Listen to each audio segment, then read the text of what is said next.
Hey, it is editing, Michaela. I just want to start this podcast out by saying this was so difficult for me to record.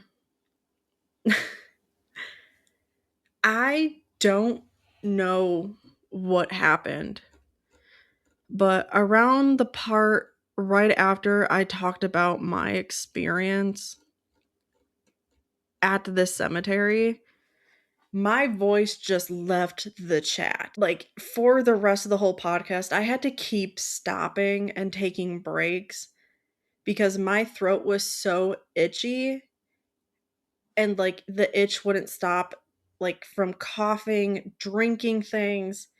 I was like coughing to the point where I felt like I was going to throw up. I just had to keep repeating paragraphs and sentences over and over again. And it didn't stop until I got to the little I hope you enjoyed the podcast like ending. So I don't know what the hell that was, but something wanted me to shut up. Something definitely did not want me to say a damn thing, but sucks to suck. Now I have to go see if my audio got fucked up in the slightest, but hopefully it didn't. We'll see. Hello, and welcome to episode 3 of the Dead Air and Cat Hair Spooky Podcast. It is your host, Michaela, and Ticker is over on the couch, passed out. On today's spooky episode, we are going to be talking about Gurnsey Hollow Cemetery. This early 1800s cemetery is located in Frewsburg, New York, in the deep woods of Chautauqua County. The cemetery is famously known as Gurnsey Hollow, but it is originally known as Old St. Mary's Cemetery. It is located deep in the woods of western New York in an area that few houses occupy year-round, and more camps are used for hunting season and during the summer. The roads are dirt and so rough you will need an alignment when you leave. In 2017, the location made it to the second most haunted spot in New York, with the first being the Amityville Horror House. The cemetery is known to have orbs, apparitions, rumors of hellhounds that circle the cemetery from the perimeter, ghosts chasing people's car batteries being drained, spirits touching and scratching you, and an unnerving sense of being watched.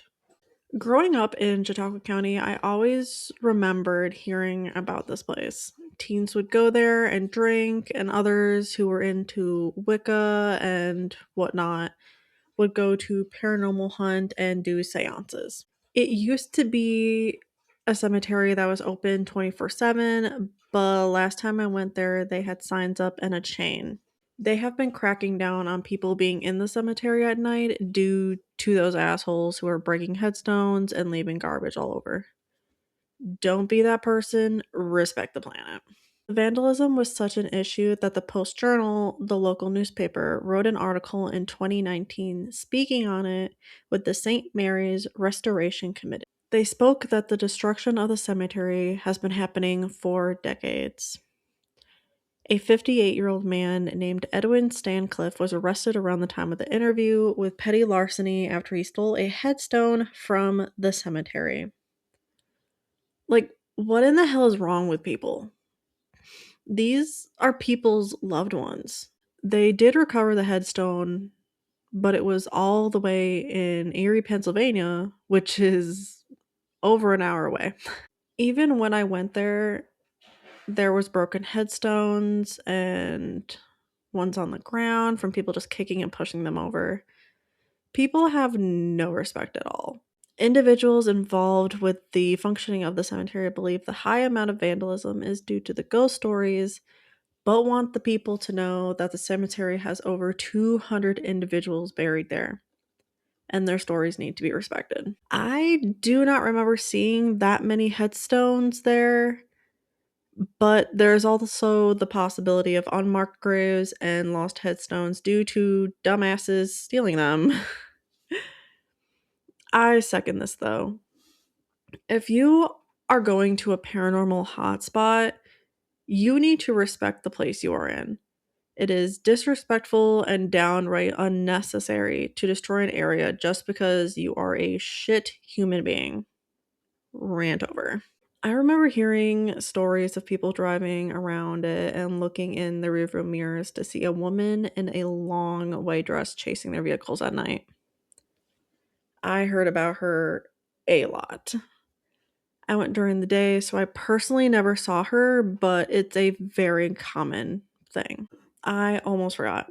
There are rumors of satanic rituals taking place at the cemetery. Maybe that is why there are rumors of hellhounds and glowing red eyes with growling coming from the woods surrounding the cemetery. I do not know how true it is, but hell, you can go look for yourself if you want to. There is also another girl that haunts the cemetery. She was 7 and was mentally disabled when the townspeople murdered her. They aren't sure exactly how they killed her, but it is speculated to be by stoning, or if they hung her from the cross that still stands in the back of the cemetery. It is unknown the reasoning behind why they did what they did, but if I had to speculate, maybe due to her diminished mental capacity, they could have thought she was possessed by something or a witch and just killed her out of fear. Something I found funny while doing my research on the cemetery is that there was a hit for geocaching. At one point, there was one there, according to geocaching.com. Hey, it's editing Michaela again. I wanted to come on here to tell you that this is the exact moment that all of my throat problems started, which it's crazy to me